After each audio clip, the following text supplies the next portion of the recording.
Happy Friday. So right when I started this live, it was saying that Facebook was having an issue. Go figure, technical difficulties right off the bat. But you can still catch it on Twitch, LinkedIn, and YouTube.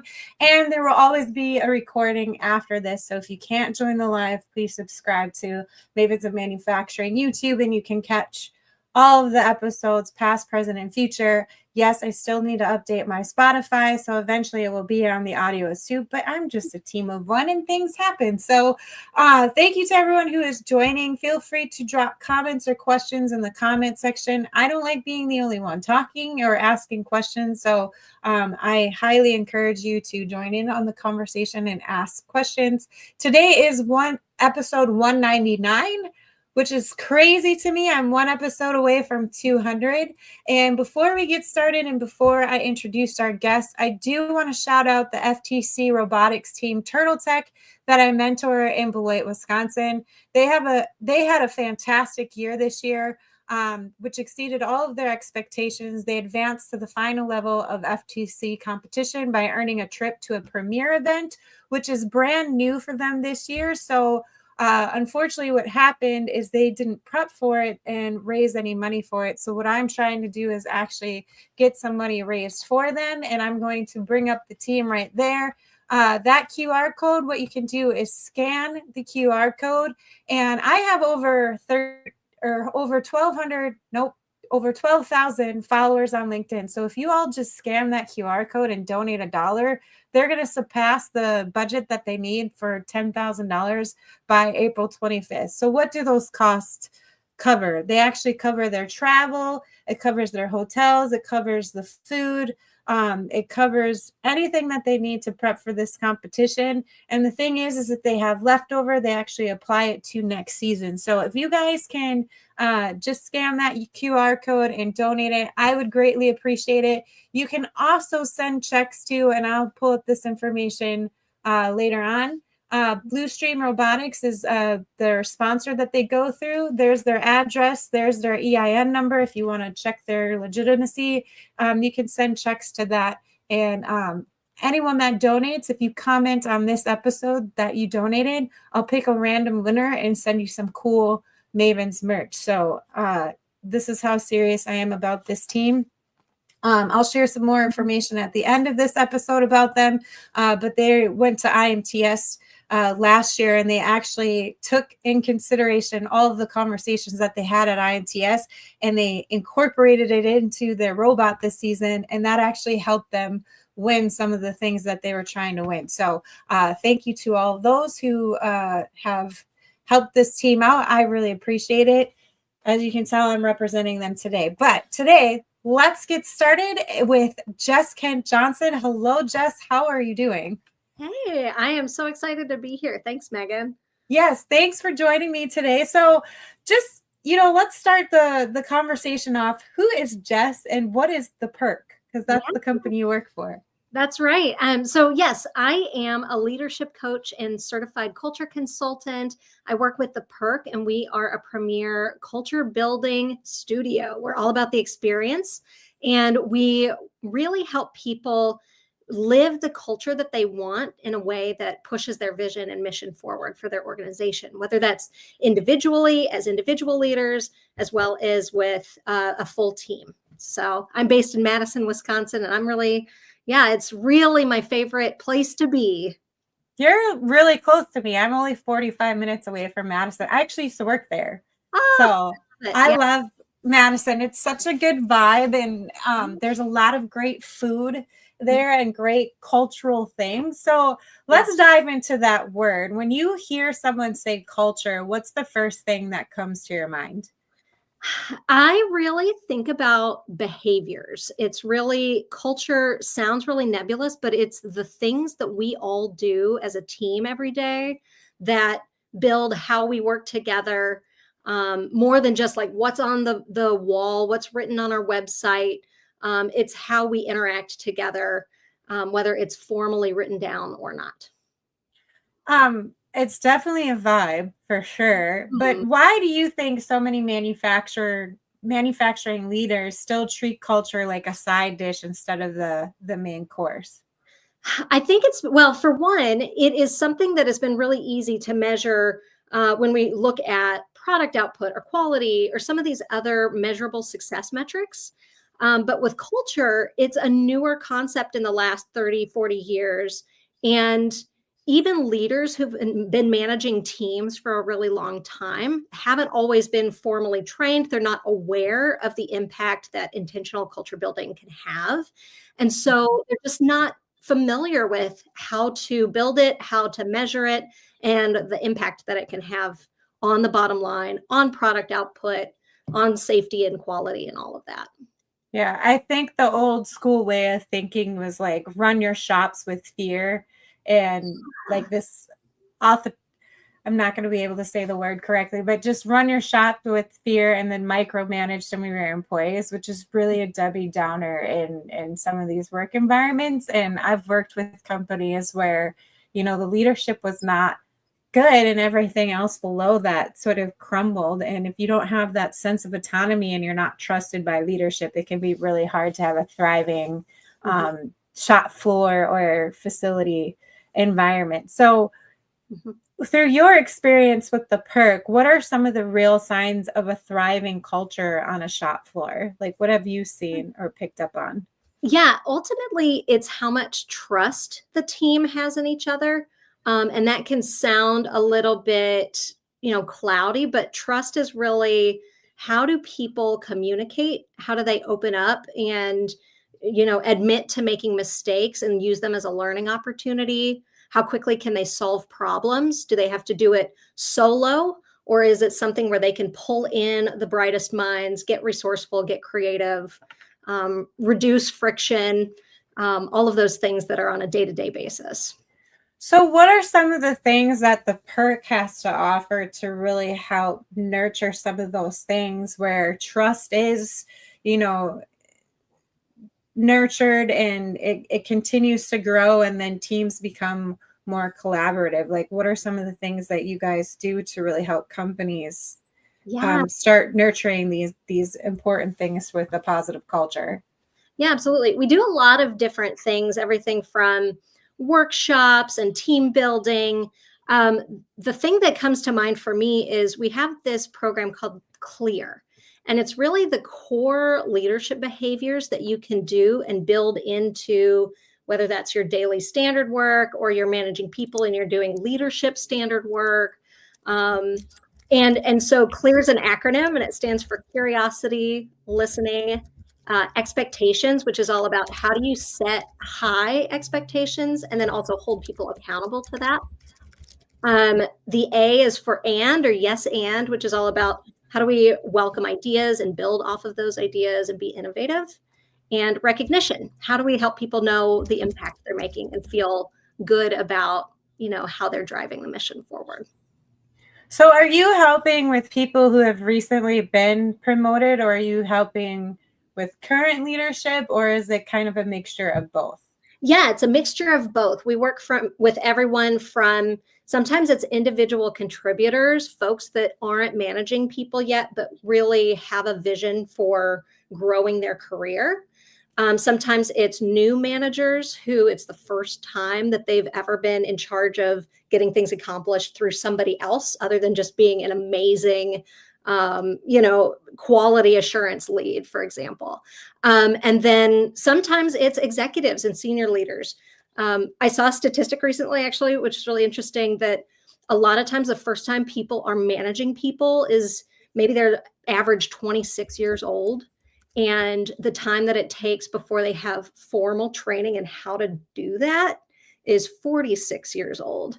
So for a lot of folks, even if they're really senior leaders, this may be new material, or they've never been able to kind of connect it to what do they do on a daily basis? How do they build this into their authentic way of leading, and how they get success and hit those target goals that they're looking for? So, when should a company or organization consider bringing another organization in, like the Mm. perk, to help with their leadership? Yeah. So we love to work with folks who know that they need these skills.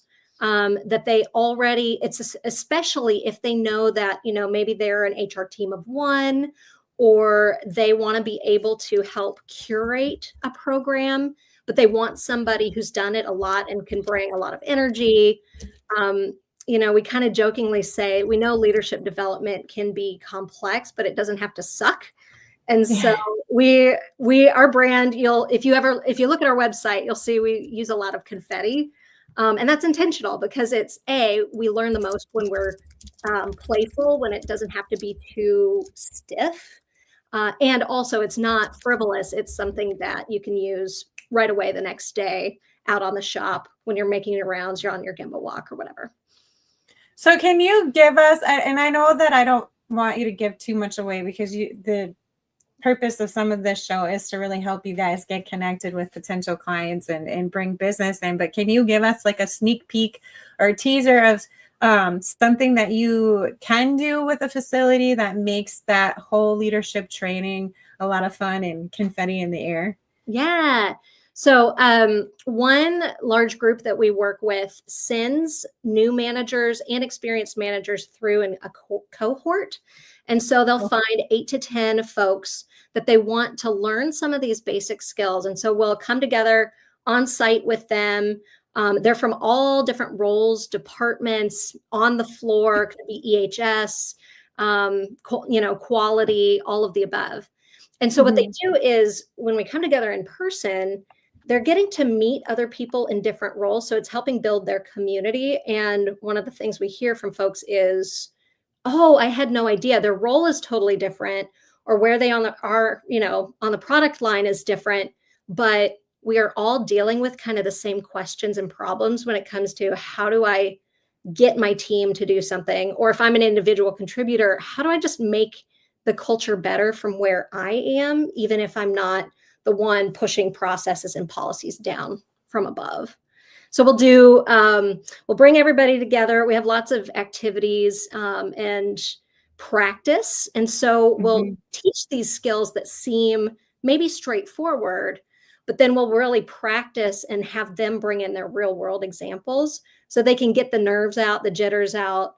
I say get the reps in, if it's weightlifting, you've got to do so many reps before it starts to feel, really natural. How long do your programs generally last? Is it like a quarterly thing? Is it an ongoing, like our relationship's going to be as long as you need it to be? Like, what can you explain some of that process to us so companies can understand what a partnership with you looks like? Yeah, absolutely. So we customize all of our programs. So some groups are looking we have one workshop that we want to do, and we want to bring everybody together on this day, or an executive retreat that we're planning.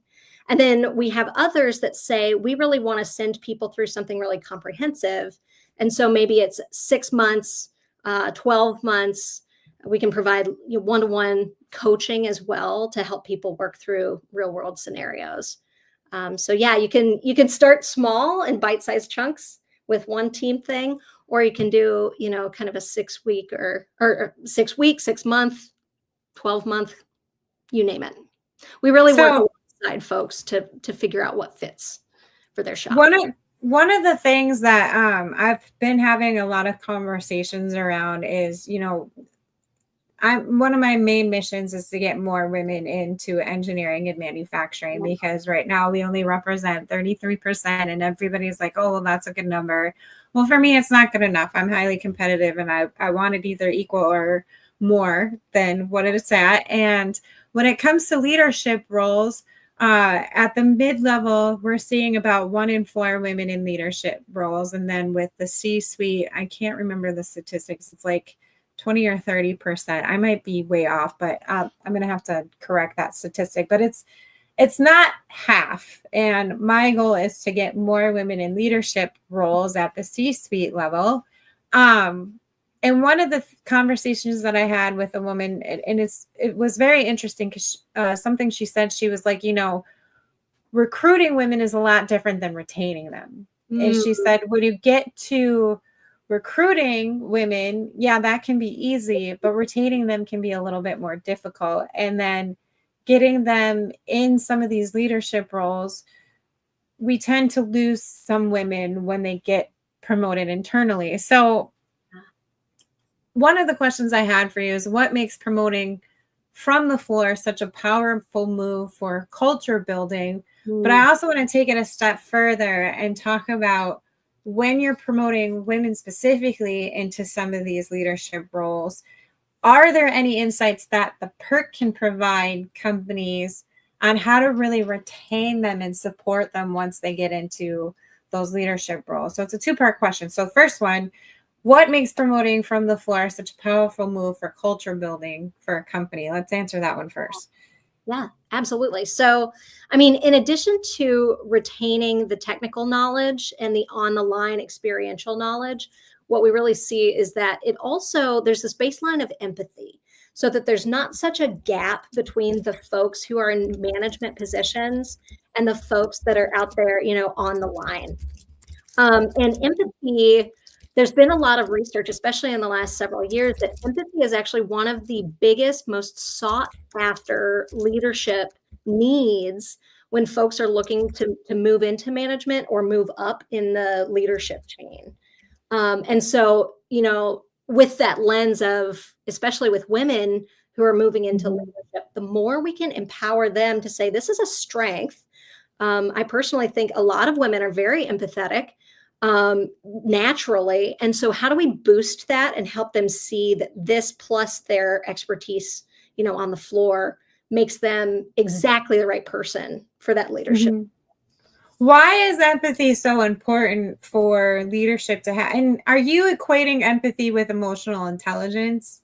Or Yes, is it a they're little related. bit different? Yeah, they're related. I would say emotional intelligence, we at the PERC think of it as having kind of multiple dimensions. So it's like your self-awareness and how you regulate your emotions, but also your social awareness and how you regulate those emotions, and like your motivation as well.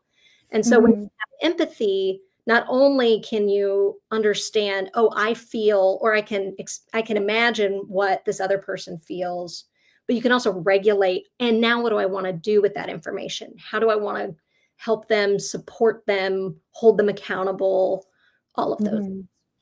Are you seeing that from your standpoint? We have a couple comments from Danny, but before we get into that, I want to ask this question. Are you seeing from the PERC, from your perspective, that women tend to be more empathetic than men? And are there things that you're doing as an organization to help men leaders tap more into that empathetic side of things? Yeah, now this is a personal observation. I wouldn't say necessarily that women's capacity for empathy is higher. I think that people of like all genders can be very empathetic. And I think women often have more permission to show that, or it's how they, a lot of I love that. intelligence comes from, where we've been and how we've been raised. And so when we're able to put it into, this isn't just something that is really feminine. This is something that is important for all leaders, wherever they're coming from. I just think women often have had more practice. That's not always the case. That's a huge generalization, but especially. You're not the only person that I've heard that from. So I attended a Women in Manufacturing Men as Allies event, and there was a woman there, and I'll put her name because right now I can't remember her name. Thank you, ADHD, but she made a point in her presentation to say that exact same thing. She was like, it's not that men aren't empathetic, it's just that societally, like through society, they haven't had the permission to be that and express it. And I thought that was really interesting. And she had some studies and information on it. So I will be sure to include that in my follow-up article to this conversation, because I was just like, yeah, they really don't have permission to tap into that and express it. And they've been molded sort of by whatever societal stereotypes to be more like tough and not show their emotions, especially in work environments. So that's really interesting that you said it. I do want to get to Danny because I love Danny Murphy. He was the A3 Educator of the Year for 2024. So congratulations, Danny. If you're not following him, please do, because he has some amazing videos with his students that he shares on LinkedIn. And I absolutely love and adore Danny. So Danny, thank you for tuning in. Having seen how destructive negative authoritarian cultures can be to margins, very interested. And then he also had a question for you. Many of my students join a local company with a toxic and abusive management culture propagated by 2 or 3 specific individuals. How do you approach a company about the value of improving culture without alienating them? That's a great question. Oh, I love that question, Danny. Yeah. So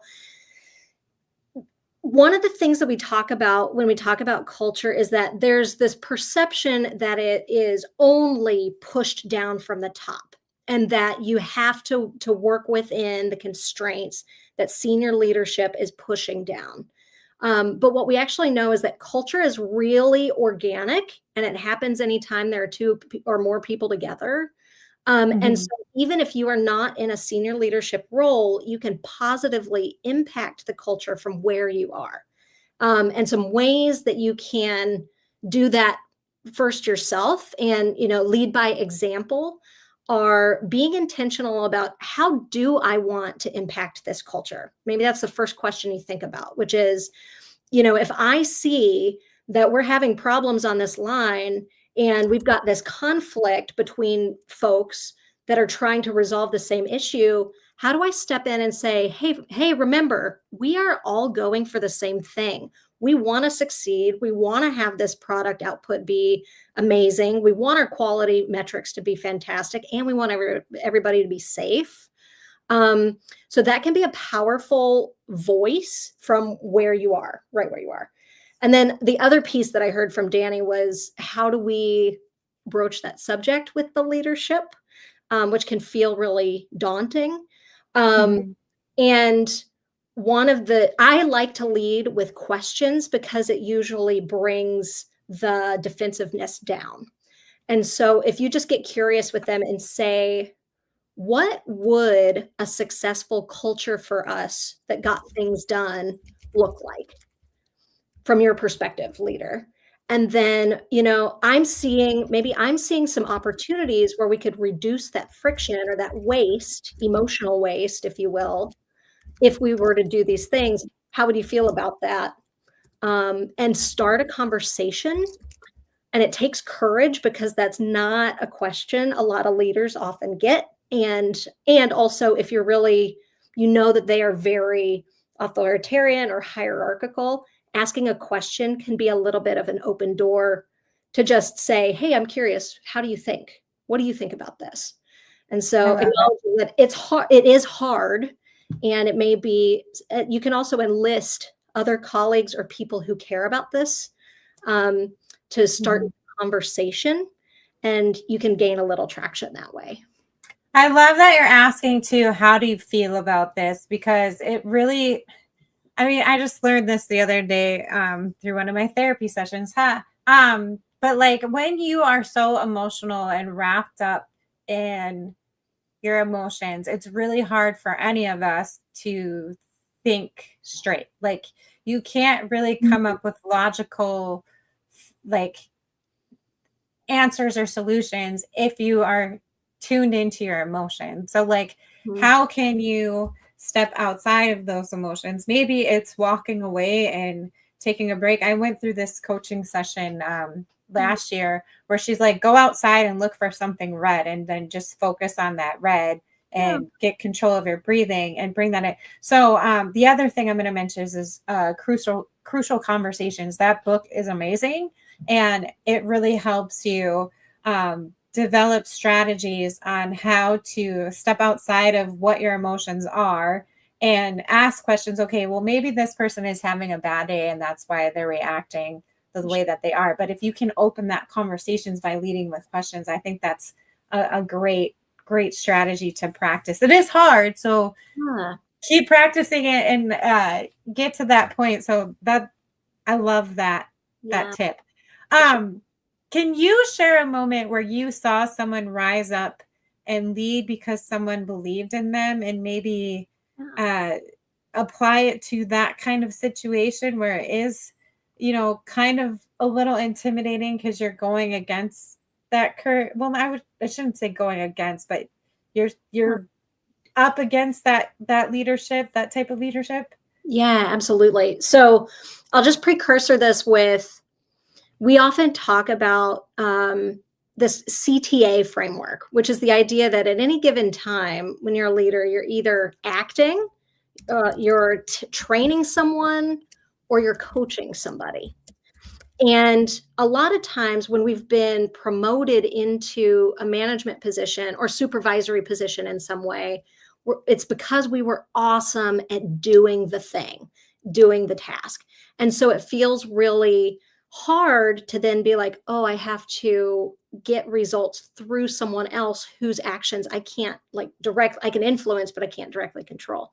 And so this story, there's an environmental health and safety manager that I know at a large manufacturing organization. They have multiple plants. And he had been with the organization for about 5 years. And he's been in the workforce for a really long time. And he'd always been this incredible, almost like a SWAT team. They'd pull him in and he'd come in and he'd solve all the problems. And that's why he was promoted into this leadership role. But it was his first time, and he led these projects and cross collaborative initiatives internally. But Mm-hmm. about 6 months in, after he had been promoted, he went to his boss and he said, "Hey, I don't know if I am doing this right. I feel like there's this big spotlight on this role. This is the largest plant. I've never done it before."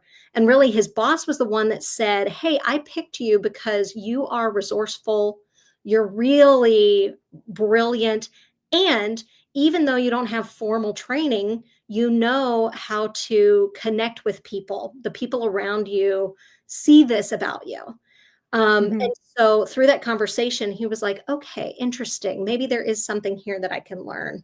And so actually, he was a client of ours. And so started getting great feedback from his team about, he would seek out feedback and say, what can I be doing better? Um, he would have conversations with his team about, hey, what ideas do you have for how we could improve things? They don't all have to come from me as the manager. I want to hear your perspective. You're right there on the line. Um, Mm-hmm. and so anyway, it gave him this autonomy to take and run with initiatives rather than his boss coming in and swooping in to solve it and say, let me protect you from all the hard stuff.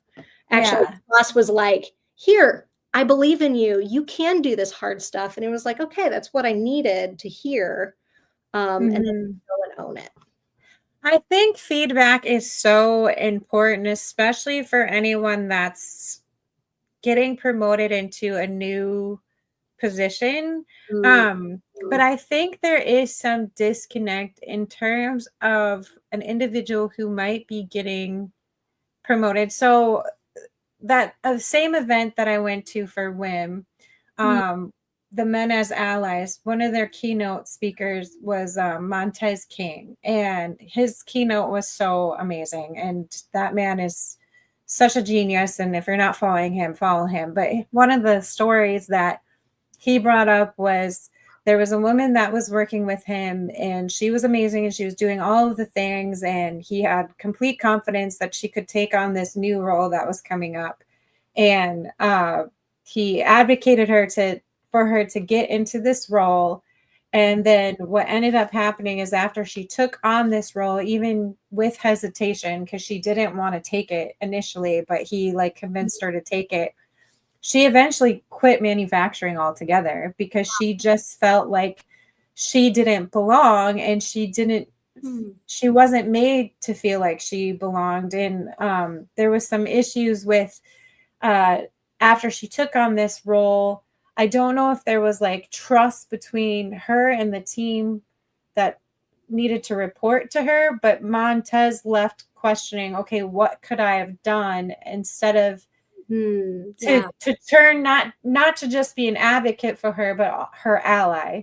So how could I have switched from that advocacy role to an ally, a true ally for her, Yeah. and help her, support her more through that transition from, being in this role and then into a leadership role? And I think that was a really good question, because I think that happens a lot within manufacturing facilities, where you see this individual who's just rocking their position, and then you promote them to be this leadership role, but then everybody below who now needs to report to this person. And it might even happen with young leaders, where they move up super super fast because they just have a really strong work ethic, but then with the older generations, there's a disconnect with the trust. So how do you break that disconnect? How do you establish that trust? What are some of the things that you suggest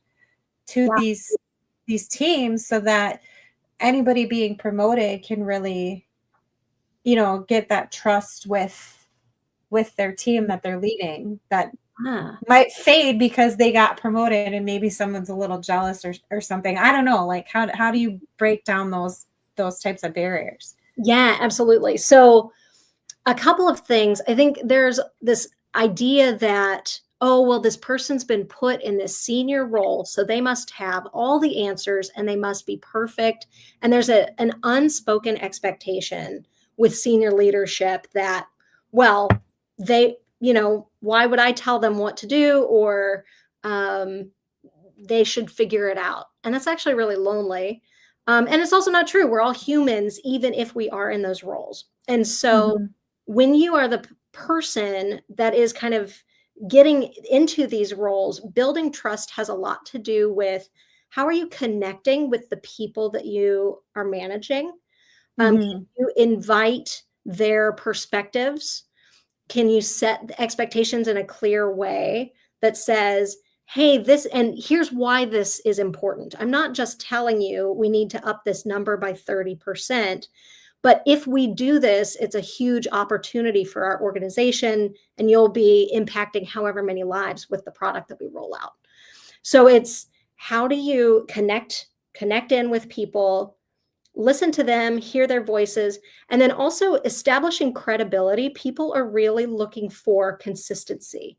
If you've ever had a new manager, and some of the first questions we often are thinking are, how will this affect me, my role, what I'm responsible for? How do I make sure that, I'm not on the chopping block, if you will?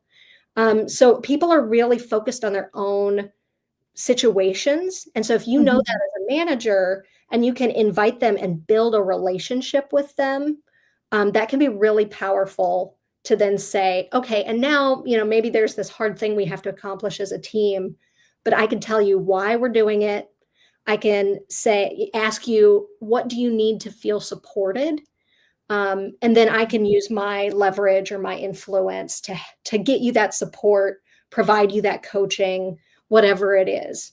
So I think people, when they feel personally connected to a leader or a manager, that is like the first step to building trust and credibility there. Is there a small shift that companies can make to really improve how feedback flows? Because I know it can be a struggle. Yeah. But I think, for me personally, I think it's it's everyone's responsibility to communicate with one another. You can't shut it down, whether you're a manager or you're not a manager. You really need to be open to having that communication. I think trust is very important. But is there like a small shift that companies can make to make that process a little easier for how feedback flows between the groups and the departments? Yeah. So the first thing that comes to mind is stop avoiding the feedback until it's too late. A lot of times, especially, I'm based in the Midwest. And so there's this idea that we're too nice or too kind, or we're like, oh, bless your heart. That's a little more Southern. But, Yeah, stop avoiding feedback until it's too late. You should be able to share it and focus on the behavior that is happening that you need to shift, not the person. And so that makes it less personal. So an example, we use this thing called the FBI model of feedback. So it's feelings, behaviors, impact.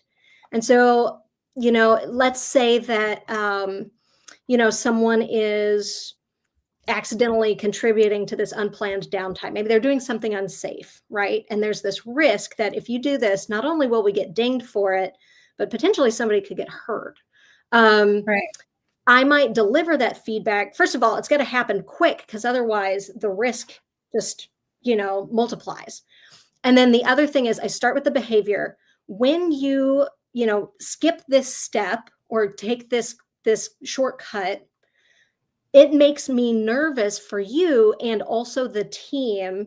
And the impact here is that if you get hurt, maybe you have a family at home. Also, the team will be impacted. We'll have to, shut this down, and then that will impact, whatever our product it is that's going out, or, highlight how it's part of the bigger picture. And it's not just, I don't like you. It is, I can like you and really trust and care about you personally and still have a thing that needs to change. And the more that you can deliver it in that way, it builds trust. And also, if feedback's just part of how we do business, it's how we work together. It's not scary because it's just this gift that we give to each other. I would rather know right away and be able to shift than wait a year for my annual review to be like, well, shoot, I had no idea. Now I'm surprised. I know I'm embarrassed.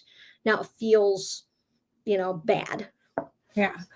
There's a lot of conversation too around soft skills. And I think one of the things that with younger generations, because they are the digital natives and they are so used to technology, some of the other skills that they need. And this is why I'm such a huge fan of FIRST Robotics, because I think it helps younger generations get in tune with some of those soft skills of critical thinking and communication and problem solving.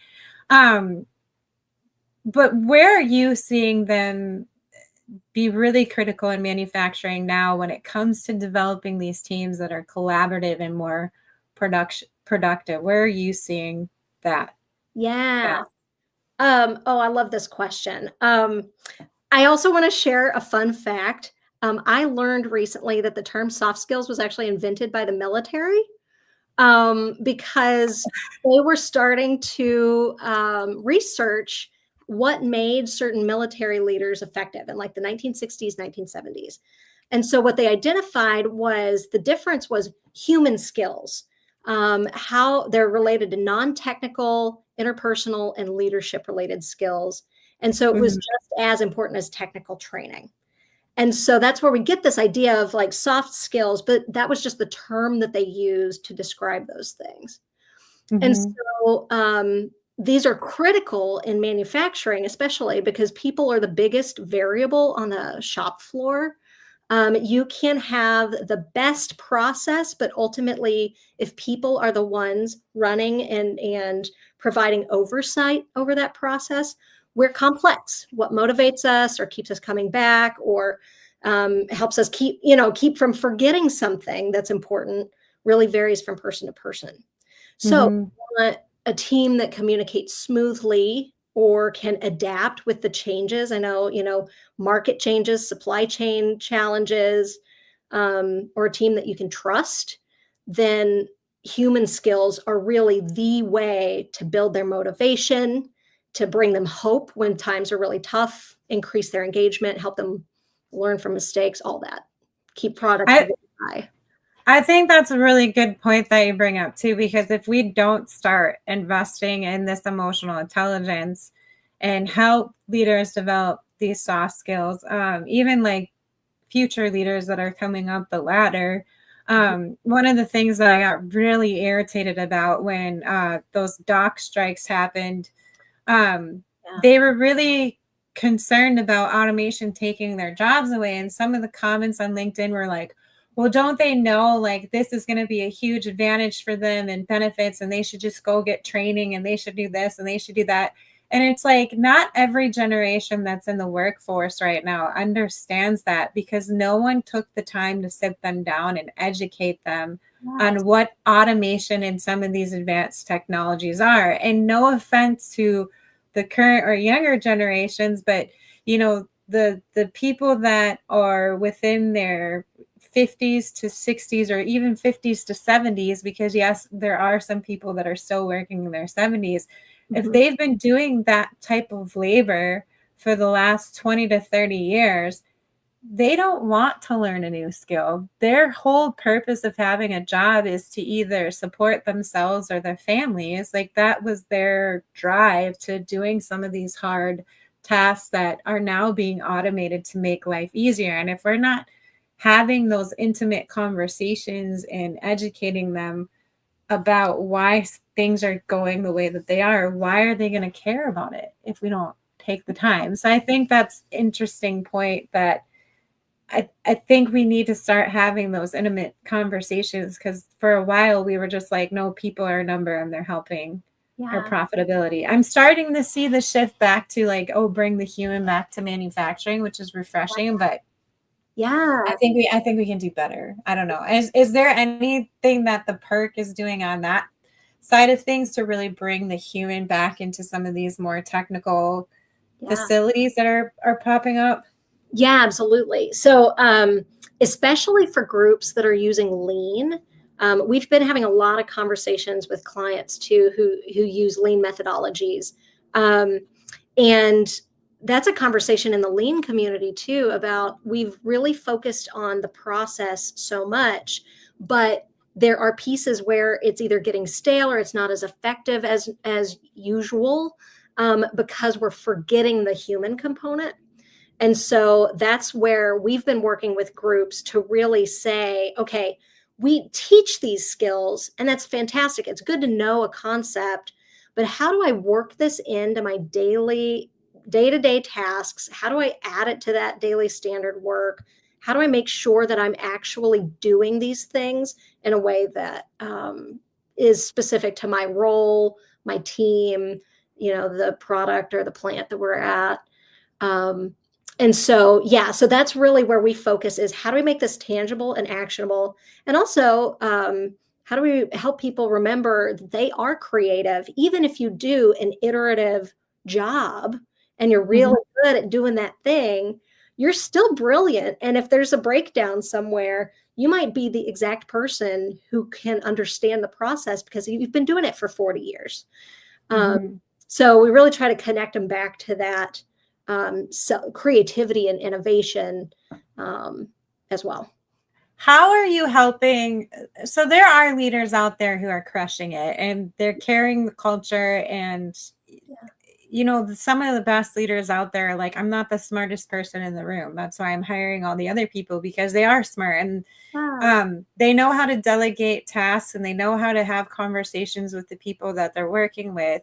For those that are, trying to really change and really become one of those great leaders, do you have anything that you're doing within the perk where it's helping leaders be held accountable for some of these changes that they need to make? Like how, because when you're at the top, it can be really lonely. It can be. And sometimes you need that accountability. For me, especially like me personally, like when I was transitioning from working with a team to becoming an entrepreneur, I found it really hard to like stay motivated because I didn't have my tribe yet. And to make positive changes and to keep moving in that positive direction, you need to really surround yourself with like-minded individuals who are going to be like, hey, did you do this? Or like you really need to be purposeful and those types of connections. And I have my group now that holds me accountable. So if I'm going to say something, they're going to make sure I'm actually doing it and remind me, hey, are you working on this right now? But when it comes to like corporate companies or smaller businesses, are there things you're offering or suggesting to leaders so that they can maintain that accountability and keep moving in a positive direction? Yeah, absolutely. So, if you're in a leadership role and you have some say over what is the agenda for this team meeting or this stand up that we do, what is the communication that I'm sharing out to this broader group? One of the things is you can really be intentional about, how do I set the expectation in these conversations over and over again, not just once, not like I threw the message over the fence and now they read it or they heard it one time, but that these are important, and the way that you interact either reduces friction or increases friction.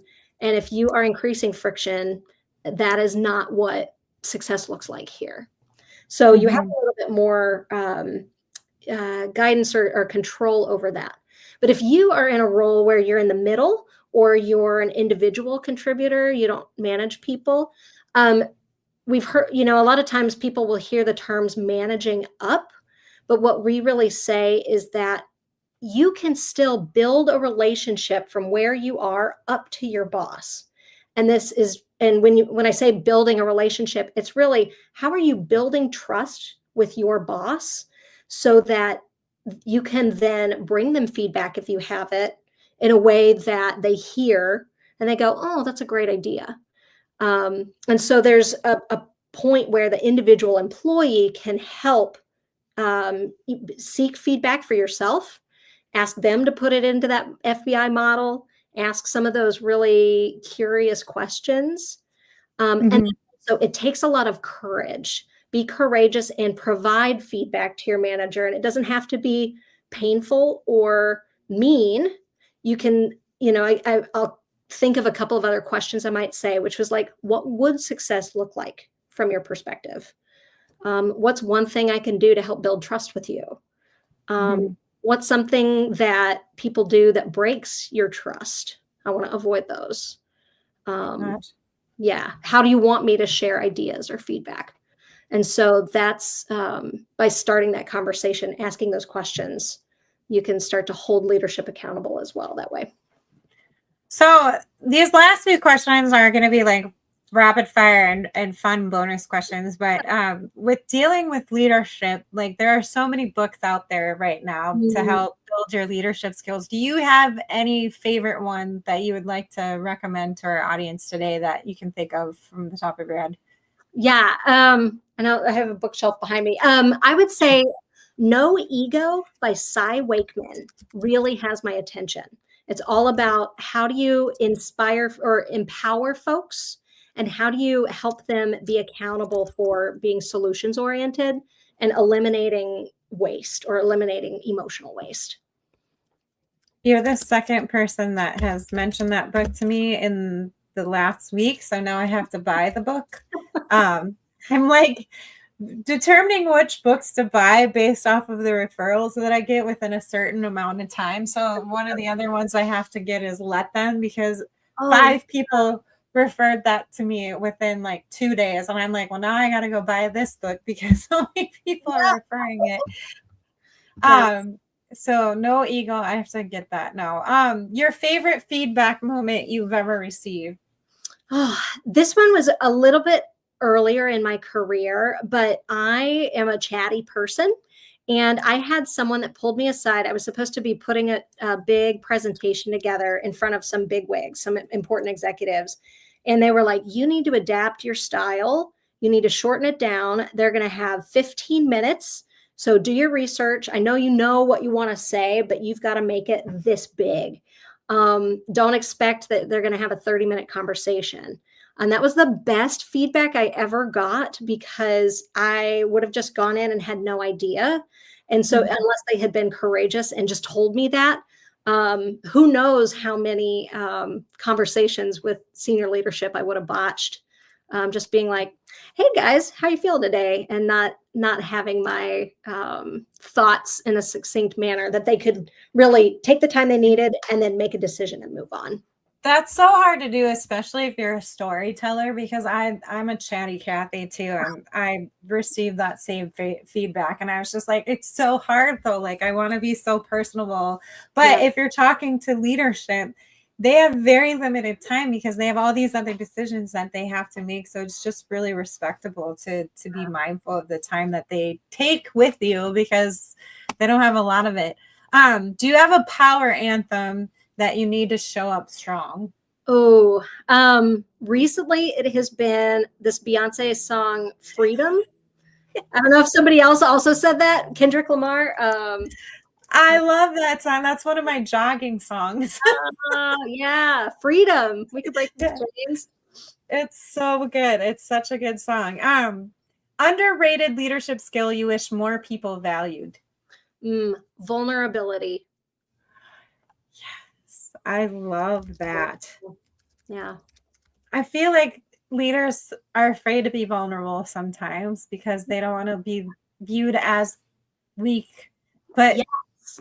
no, like you're not weak. You're showing me that you're human and you're not perfect. And I Mhm. love when I there was a this was a long time ago, but I was talking to a gentleman, very stark, very to the point, and something happened, and it was something on the news that they were viewing, and it involved like a kid or whatever, and they got extremely choked up and teary-eyed about it, and they like walked away.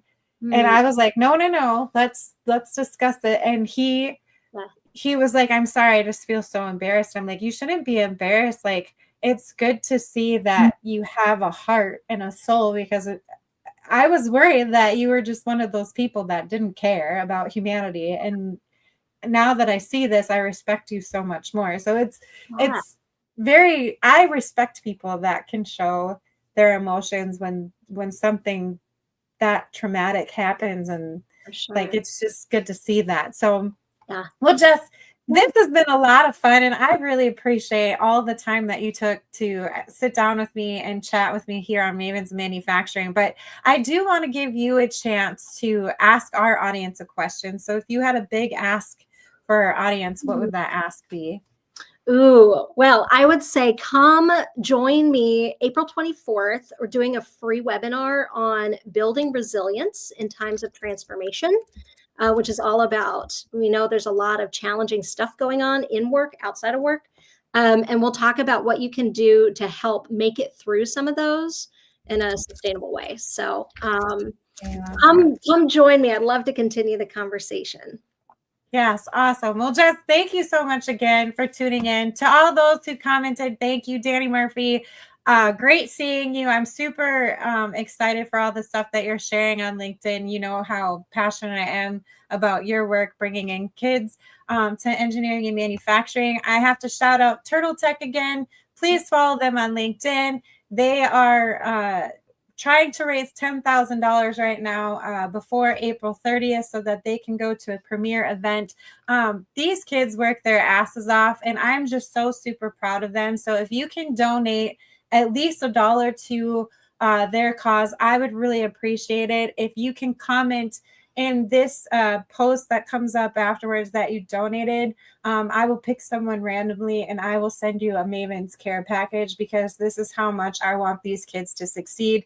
They went to IMTS last year. Everything that they took in from that experience, they actually incorporated it into their robot for this season. And that is how they were able to get as far as they did this year. So again, if you can just comment that you donated, I will randomly pick a winner and I will send you a Maven's Care package, because if we want our future in manufacturing and engineering to succeed, we have to get these kids excited about it and support them and provide them opportunities to be successful. So again, I really appreciate it. We have a couple more comments. Vulnerability ties really well back to your point about men and empathy. We have to give that permission. Yes, Don Miller, 100% agree. And you share your 24th details. I'll put that in the comments, just, or if you want to, you can add a comment to the post and just put that in there. And then I can also include it in the follow-up article that I'll have out by next week. Love So that. Yes. awesome. Thanks, everybody. I hope you have a wonderful and great weekend. Next week is my 200th episode of Mavens of Manufacturing, and I'm super excited.